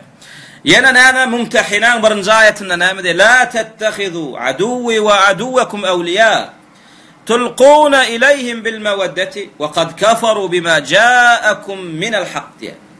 La tettehizu kime yüzlen ya Allah Teala? Muhammed ümmetine, mümin musulmanlara yüzlen näme diýär? Tutunmaňa siz diýär öz düşmanlaryňy diýär. Men düşmanymyň we öz düşmanlaryňyz awliya, dost tutunmaň diýär. Tulquna ilayhim olara näme söýü mahabbet mawadda diýär. Olara näme mawadda bilen söýü mahabbetden gatnaşýaňyz diýär. Olara söýü mahabbet berýäňiz diýär. Näme üçin siz olara söýü mahabbet berýäňiz diýär. Näme üçin siz olar bilen dostlukly, dogonly gatnaşyklar etýäňiz diýär. Olar men we siziň düşmanyňyz diýär. Birinji bilen, ikinji bilen waqad kafaru olar iman eden aklar diýär. Bima ja'akum minal haqq size gelen hakda iman eden aklar diýär. Olar İslam'a giren aklar, Muhammed Peygamber'e iman eden aklar, Kur'an'a iman eden aklar. Nädip siz olar bilen dogonlukly, dostlukly gatnaşýaňyz diýär. Şoň üçin Amerika, Ýewropa, orta kafirler bilen musulman diýilýän näme? Hökümetler näil gatnaşýar? Dostlukly, dogonlukly gatnaşýarlar, dogry dämi? Emma musulman diýen halklar bilen näil gatnaşýarlar? Näme ýigrenç bilen düşmançylyk bilen gatnaşýarlar. Olary dost, dogon, imany bar, näme islamy bar, musulmanlygy, dinnaky dogonum diýip saýanatlar. Şoň Allah Teala aýdyp otur, men düşmanym, öz düşmanlaryňyz näme? Özüňizde näme dogon tutunmaň, dost tutunmaň, olar bilen söýgü mahabbetli gatnaşmaň, dostlukly, dogonlukly gatnaşmaň diýär. Kalbyňyzda olar ýigrenç bolsun, diliňizde de elmadama äşkar bolsun o ýigrençiňiz diýär. Eliňizde gözüňizde näme okuňyz bolsa atyň diýär. Näme üçin? Qad kafaru, olar iman eden aklar diýär. Siziň üstüňizde iýindirilýän haqqa diýär. İslam kabul eden aklar, Kur'an hadise gelmekle kabul eden aklar. Bir Allah ibadet etmekle kabul eden aklar. Rasulullah'ın sünnetini näme başlarynyň täze gözlerini guwanjy edip näme hayatlaryny durmuşlaryna geçirmekle razı bolan aklar. Şeýtýanym näme dinsiz saýalar, dinne gölek ýalňyşan, dine ýoýan saýalar. Bir Allah'ın birligine çağırıp awliya pirler näme hak gadyryny hormatyny berýän näme awliya pire söýmek saýalar. Şunukdamy? Wa naqul ثم فإذا فهمت هذا فهما جيدا عرفت أن كثيرا من الذين يدعون الدين لا يعرفونها.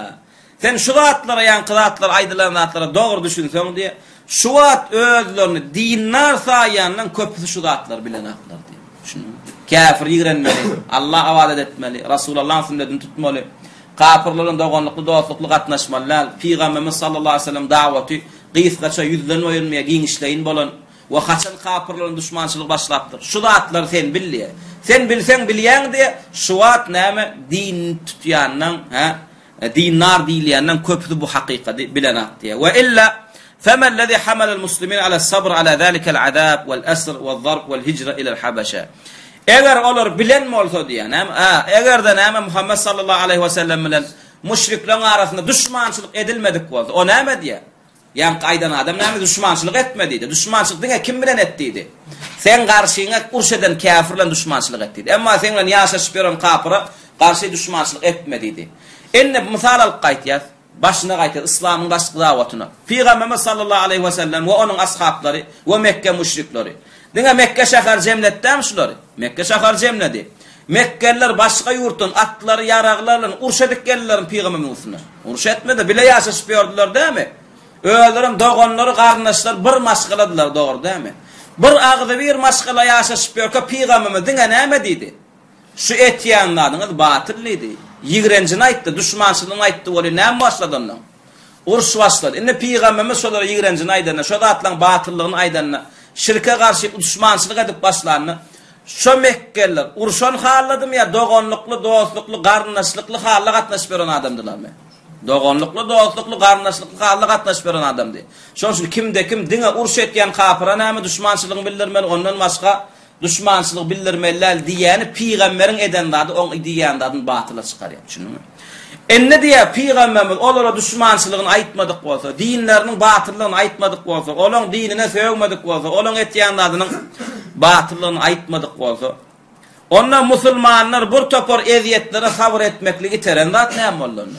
Olaň arasynda uruş bolmadyk bolsa, dawa jenjel bolmadyk bolsa, musulmanlar birinji Habaşa hicret etmekligi teren zat näme diýär? Kafirlerin eziyetleri bolly. Kafirlerin gorkodan jewr jepalary bolly. Taýip kafir näme üçin eziyet gorkody musulmanlara? Näme üçin jewr jepa gorkody, hatda ýurtlaryny, garnaşlaryny taşlap ýat ýolda hicret etmeklige sebäp boldylar. Näme? Olar düşmançylyklaryny aýtdylar. Şu etýän butuňyz butparasylygyň şirkiňiz batyllydy. Allah'dan çağırsyňyz diýerler, Allah'dan dileşiňiz, öwliýalardan, pirlerden dilemeklik müşrikçilik diýdi, şirk diýdi. Şoň üçin eziyetler gorkodylar, jepalar gorkodylar. Sabr eden sabr etdi, sabr edebilmedigi näme etdi? Hicret etdi. Şundukmy? Ende näme etdi? Metine gaýdyk gelýär, açyklaýar. Hada sahih diýär. Fe inneke law tes'al kesiran, yani şu Şeyh Muhammed Abdülvehhab rahimahullah diýýär, dogry diýär. Yani näme diýenler dogry diýär. Yani köp özüni dinler saýanlar, yani hakykatlar bilen akdydy. Sahih hakykatdan hem dogry şuň diýenler diýär. Eger sen niye yani fe inneke eger sen niye law tes'al sorak gorsaň diýär. Kesiran minel ulema. Ulema diýilýänden köpüsinden. Wal mutaallimin we al-malik biýerenden köpüsinden sorasaň yani hadi mesele.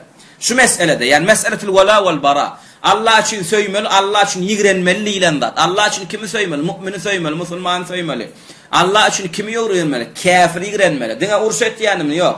Hemme sortuny ýigrenmeli. Şu babatda, şu meselede Allah için söýmek, Allah için ýigrenmek meselesine sorasaň teciduhum la ya'rifunaha. Aslan bu meseleni bilen aklar diye. Allah için söýgü, Allah için ýigrenme diýilýän meselesini bilen aklar diye. Hakykatdanam diye.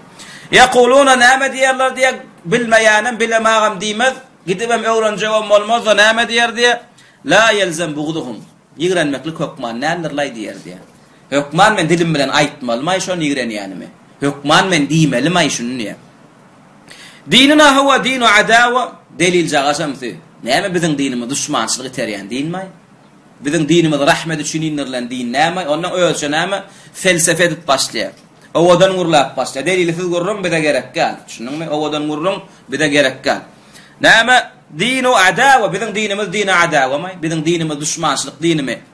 Dinuna dinu mawadda we dinu musalaha we dinu kada we kada we kada gitýär. Biziň dinimiz söýü muhabbet din. Biziň dinimiz musalaha, Allah'a şykyl din. Biziň dinimiz bir oňşyklyk din. Gitýär ondan saklap bolan. Doro bir kapyr ýigrenmeli diýär, onam diýip bilen. Yo, biziň dinimiz o. Biziň dinimiz bu diýbem näme? Bilmeýän zadyna gurlap başlaýar. Ýöne näme bilemek diýmeklik o agyr zat. Düşündiňmi? Ya'tabiruna hada min madhid din. Ödem näme kapyra degmesizlikligem näme dini övmeklikden saýalar. Düşündiňmi? Ma kapyra degmeklik biziň dinimizde badymanda utanýarlar. Düşündiňmi?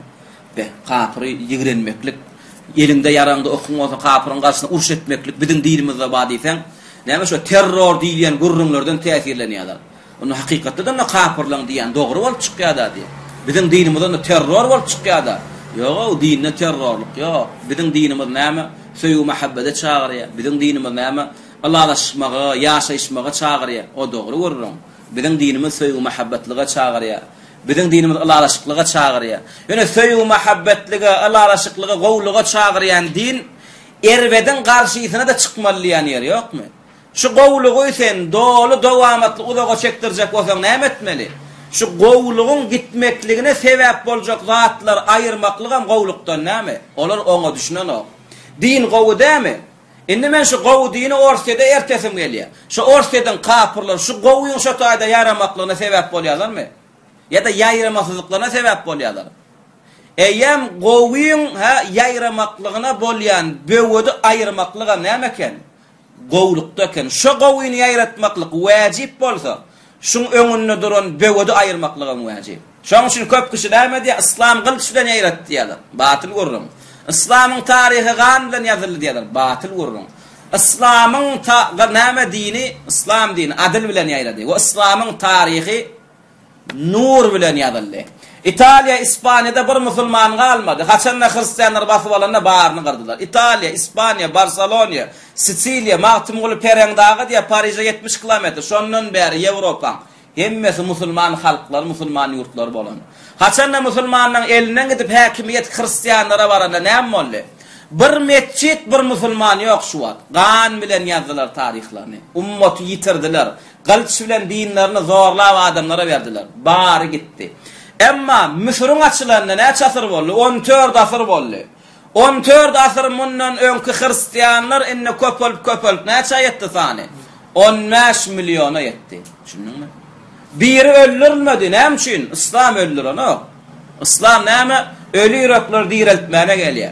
Onna mücahitler gitti doğru değil mi? Kılcamallılar yanına. Ona bu mücahitler kılcı näme üçin götürdü? Sen yannak çapman edende näme alıp gitýän yanına? Yannagym çapylýanda yannagym çapylýarmy? Pil alıp gitýän näme üçin? Yannagy çapylyp näme gowpet etmeklik üçin. Sen hem yanına kılıç götürüp gitýän näme üçin? Bir topor sada adam hak aljak doğru değil mi? Dine gelecek. Yöne sada halkın öňünde durýan goşun var. Sada halkın öňünde durýan hakyryny geden patşa var. Şoň üçin näme etdi sahabalar kılıç ekitdi? Gerek yerine böwet bolsa böweti ayırmak için. O şu böwet ayrılacak bolanda şulan üstüne de näme şu goşundan, şu düşmandan howp awansa özüň goramak wajip, İslamda wajipdi. O özlerini goramaklyk üçin kılıç götürdüler. Kılıçy näme üçin götüripdirler? Adam öldürmek üçin näme? Hakkın öňünde duran böweti ayırmak üçin, o şu böwet ayrılmak üçin edilende zähmede biri sen nefsine degecek bolanda nefsine goramak üçin götüripdirler. İkidad üçin götüripdirler kılıçy. Nefslerini goracak bolupdurlar howp katarlardan we Allah'ın dininin öňünde duran böweden ayırjak bolupdurlar. Emma böwet bolmadyk, o da kılıç ulanmadyk. Dogry däme? Emma olar näme musulman kılıçy öňünden çykan gyrmak üçin nämedendir diýär. Ýok, kılıçy musulman öldürmek üçin näme? Götürmek, kılıçy musulman näme? Bir bu topar näme küfürde gelip duran adamyň musulman boljak bolup dur galar, şolaň öňünde böwet bolýan zalim goşuny, kafir goşuny näme? Ayırmak üçin, böweti ayırmak üçin. Ýa öňünde goşun bolsa, güýç bolsa, näme? Ýöne bari başgaty bermeler. Oram garşylyk gorko diýersen.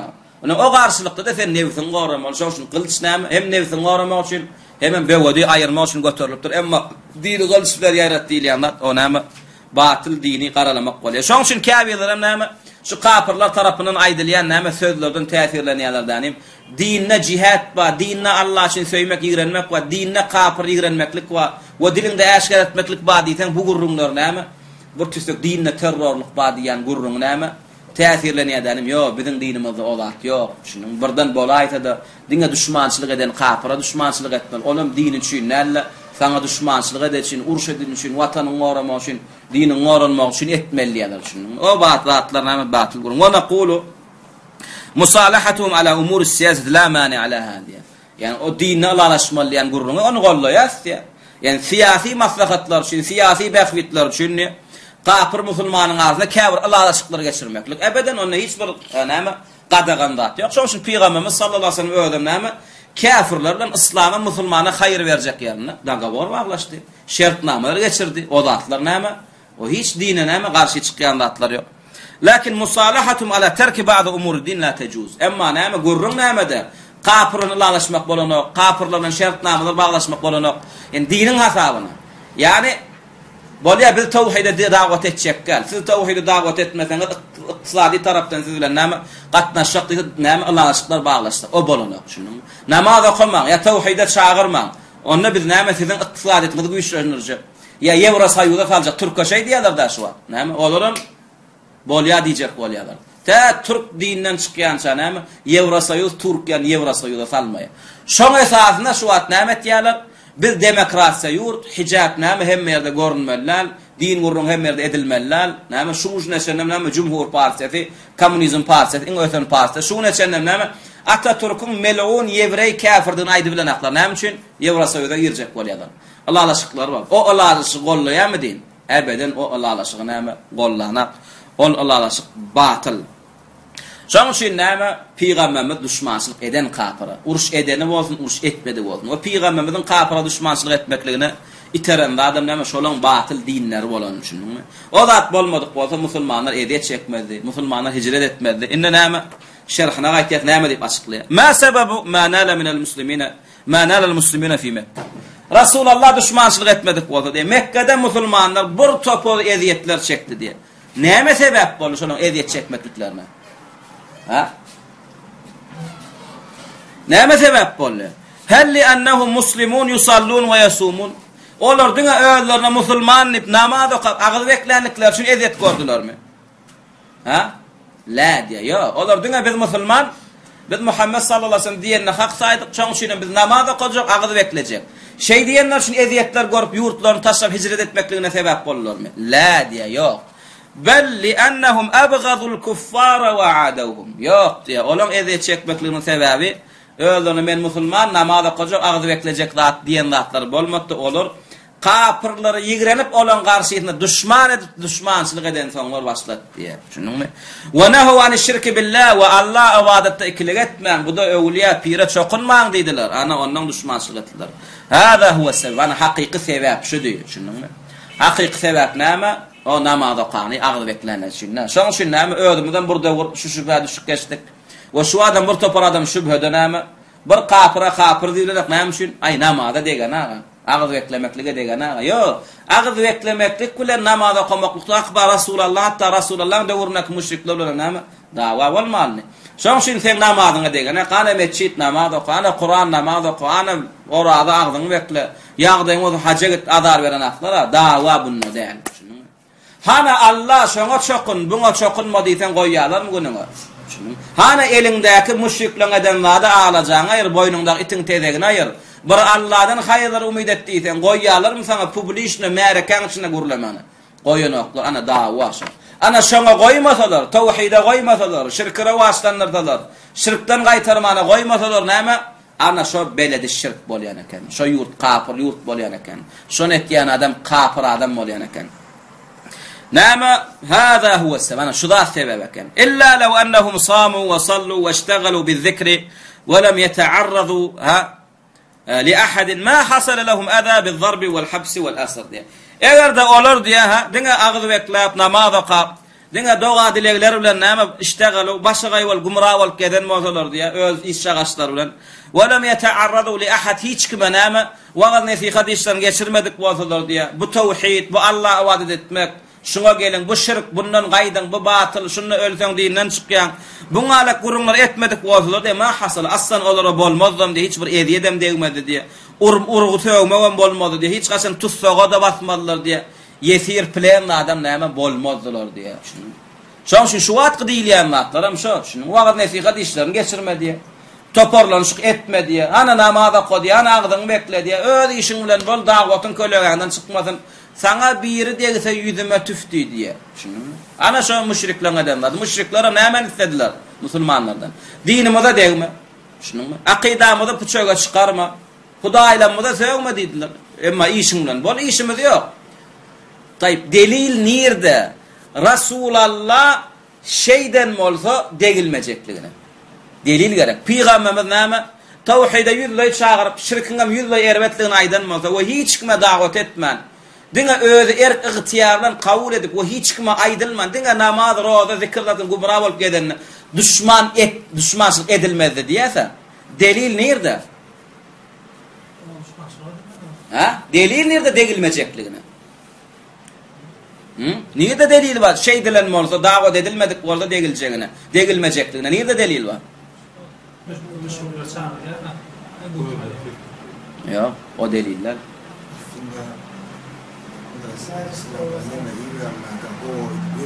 Ana peygamber derke kavul eden attı. Doğru değil mi? Yok hocaya gidip näme etýärdi? Gar Hira'da geçdiga gowakda yok hocaya Allah ibadet etýärdi. Bulun kyn kavul eden attı. Şo wagt gelip Mekke'de ıglan etdim bir gedek. O adamlar bu etýänlaryňyz batıl. Mene ýüregim kavul eden attı. Şoň üçin siziň araňyzda da borasym gelen. Aýlap günle bana gowakda bir hak Allah'ın gözleri şoňa ibadet etýän. Diýdimi? Ya da öz başy tek başyna gidip ibadet etdi. Şo wagt söýleýärdim peýgamber söýlenokdy, söýleýärdi. Ve peygamberimizden başga da Waraka diýen bir adam bardy Hatice nemeden dogany. Arasda Musa mı İbrahim'in bozulmadyk dinine gidip beren. Bir Allah ibadet etýär. Ýöne bir gerek şunuňy şirk diýen ýer bardymy? Yoktu. Şu kim hasaplanýardy? En hikmetli akıllar hasaplanýardy. Düşmançylyk edeni akdylar, düşündiňmi? Şoň üçin şu wagt istenlik bir ýurtda Amerikada ya Orsetde ya başga Soýuz halklarynda ýurtlaryny öz işin bilen gezdiýär, adamyň işi ýok sen bilen. Emma öz işin bilen gezmek o dinnel, düşündiňmi? Öz işin bilen gezmek o däl. Rasulullah'ın näme dinini tutjak bolan Rasulullah'ın edenini etmeli, kapyr ýigrenmeli, düşmançylygyny aýtmaly, düşmançylyk etmeli. Şonu edip gör, ondan sen silanýanmy silanana, söýleýänmi söýleýän, ondan bilersin. Welemma ihtaju ila sabri ve sabr etmeklige de mätäçi bolmalylar. Peygamberimiz näme diýen? Sallallahu aleyhi ve sellem. Ha? Sabran li ali Yasir diýen. Yasir'in maşgara siz sabr edin diýen. Enne mev'idekumul cennet diýen. Size wada berilen zat cennet diýen. Olara näme üçin sabr edin diýerdi? Eziyet çekmeýän bolsa, eziyet çekdiler. Şoň üçin sabr edin diýdi Peygamberimiz sallallahu aleyhi ve sellem. Taýip, näme üçin eziyet çekdiler? Şu butuňyz batyl idi. Näçe ahunlaňyz rowaşla berdi. Ahunlaňyz adam ağlaşan idi. Bir Allah ibadet etmeli, ondan başga ibadet etmek bolanok dedi. Şoň üçin eziyet çekildi. Ýöne Rasulullah olary näme? Müşriklerin elinden alybilen atdy. Şoň üçin näme diýdi? Sabran li ali Yasir. Näme? Yasir'in maşgary sabr edin. Enne mev'idekum näme diýerdi? Sizin wadaňyz cennet diýerdi. Öllüň inşallah sana cennet berer Allah diýerdi. Lianna sabra la yakunu illa ala şeyin makruh. Sabr diýilýän zat diňe näme? Erbet saatlara edilýär. Gowdada sabr edilen, düşündiňmi? Gowdada şükür edilýär. Şolar kötänçler, jebirler, jepalar görenler üçin Peygamberimiz sallallahu aleyhi ve sellem olara sabr edin diýdiler. Adan aýdylmy? Bollanma näme adandan soň ýydyny alar. Her derste inşallah bir ýyny alalım.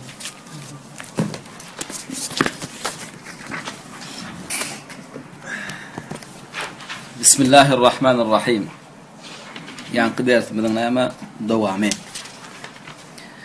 وإلا فما الذي حمل المسلمين على الصبر على ذلك العذاب والأسر والضرب والهجرة إلى الحبشة مع أنه صلى الله عليه وسلم أرحم الناس لو يجد لهم رخصة لأرخص لهم كيف وقد أنزل الله تعالى ومن الناس من يقول آمنا بالله فإذا أوذي في الله جعل فتنة الناس كعذاب الله عنكبوت وانجاية فإذا كانت هذه الآية ففي من وافقهم بلسانه فكيف بغير ذلك ديا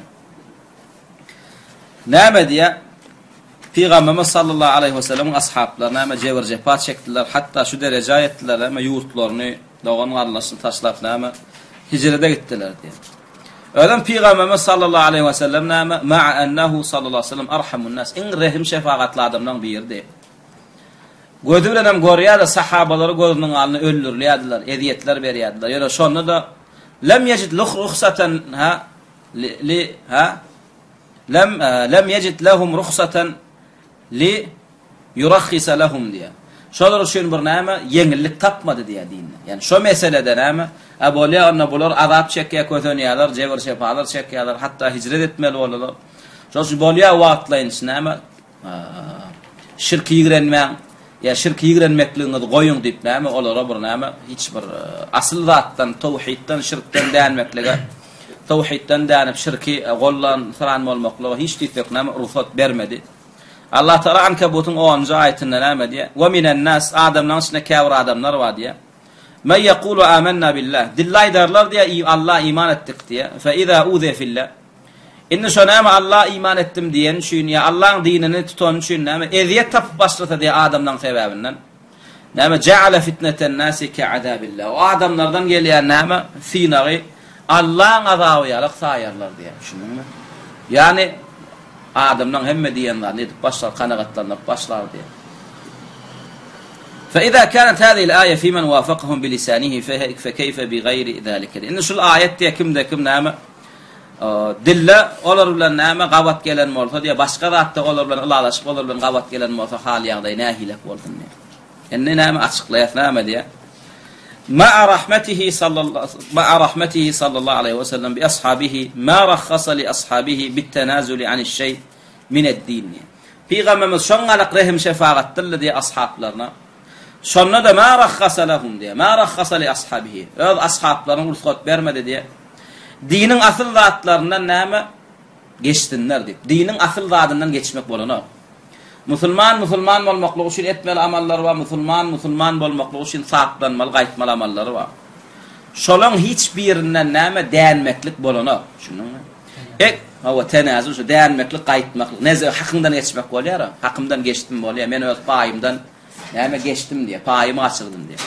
Näme Rasulullah şoňalak ashablaryň kösenjini, ediyedini görse-de diýe näme dinin asıl zatlarından näme däňmeklige ya wagtlaýynça näme taşlamaklyga ursat bermedi diye.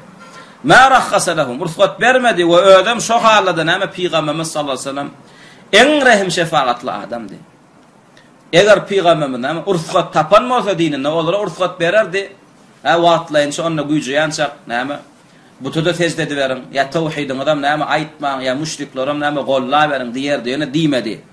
Manis onda näme tawhid şirk meselesinde näme däňmeklik bolanok. Felaw wajada lahum rukhsatan fi tarki izhar ad-din la rakhasa lahum diye. Dini aşkar etmesizlige ursat bar bolsa diye ursat bererdi diye şunu. Şoň üçin dini aşkar etmesizlige näme ursat ýok. Yani bir Allah'ın ibadet edilmekligini, Allah'dan gaýry ibadet edilýänlerden näme batyllygy näme aşkar etmesizlige näme ursat ýok. Ýok mani suratda kalpda inananlaryň dille diýmeli. Bir Allah ibadet edilmeli, Allah'dan başga ibadet edilýänler batyl diýmeli hukman.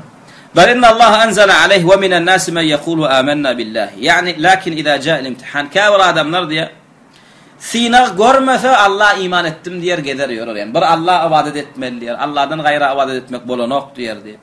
Lakin iza jaahu al-imtihan sina gelse, eziyetler düşüp başla, azaplar görüp başlasa näme?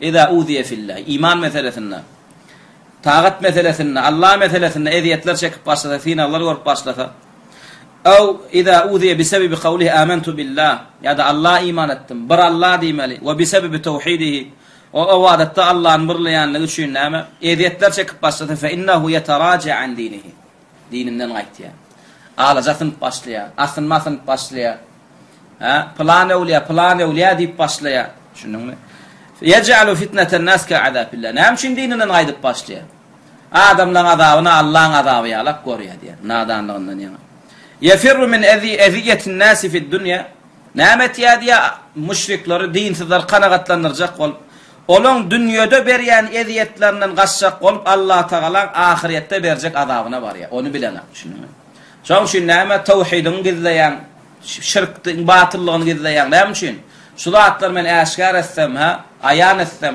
adamlar men azap berjek diýe aşkar etmeden ayan etmeden näme diýe adamlar azap beren ýöne netijesi näme? Dünýede adamdan gorkozjak azabyndan gaçjak bolup näme bilenak özü aýagy bilen näme ahiretde Allah'ın berjek azabyna barýanlygyny.